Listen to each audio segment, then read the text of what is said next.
Hello, I am Mike Haskins, your Logic Underwriters marketing representative. Logic Underwriters is part of the Trucordia Group, which is a large national agency. As usual, I want to share one tidbit about myself. I usually say I have 40 years of insurance experience. Well, actually, the other night I added it up. I have 45 years and 11 months of insurance experience. Again, that simply means old. Today is the second part of our series on the ACORD forms. We will be discussing the ACORD 126 Commercial General Liability section of the ACORD application. Joining me today is Jensen Thomas, your commercial lines underwriter. With that, I will let Jensen take over.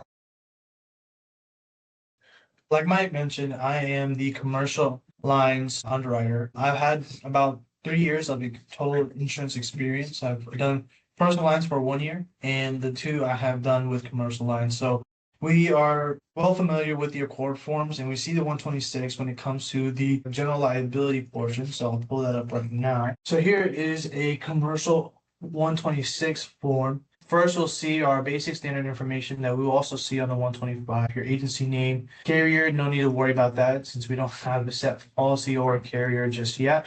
You can go ahead and put the effective date. We'll just say it is going to be the first and the applicant's name. We'll select commercial general liability. And here it's wondering if it's going to be claims per claimant or per occurrence. Since it is going to be a contractor, it's going to be per occurrence. And below it, ask if you're looking for property damage regarding the deductible or bodily injury. If both, go ahead and select both.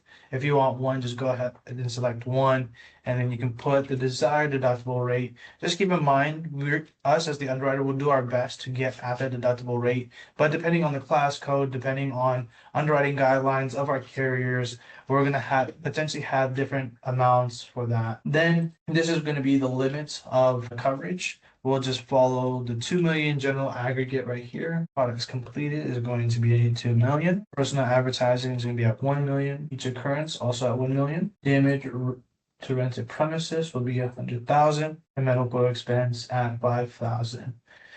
Just these are usually pretty standard coverage limits, and I mean you can select lower limits, but the price for lower really isn't worth it.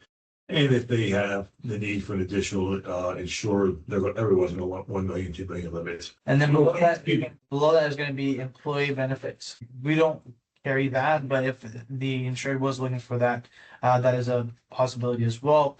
If they're looking for other coverages, say waiver of subrogation, things like that, you can go ahead and put that on here. And this is going to be the most important part when it comes to the ACORD 126, and it's going to be the schedule of hazards. As it is a contractor, they just have one location, one hazard, and let's just say that they are working on carpentry, and class code will be 150. Now, no worries when it comes to the class code. If you're not unsure about it, it's best that you just leave it blank. Just try to give us a classification of what they do. Sometimes what we'll do is go to the 125, and on the description of operations, we'll look at that to determine what the class code is, or if you know generally an idea of they do carpentry or what is the majority of the work that they do, we can use that as well. The big thing when it comes to this schedule of hazards, we want to know the premium basis. For contractors, majority of the times will be payroll. Let's say in this scenario, it's 250,000. We'll also like to have sales as well too. Depending on the carrier, sometimes they will say that premium basis is sales. Here in this case, we'll go ahead and say 500,000. And also they will probably have subcontractors as well. So some costs will be beneficial as well. Normally the premium basis for that is sales. Let's just say 150,000 for that. And say potentially, let's say they have multiple buildings, we can just say location 1, building 2 right here.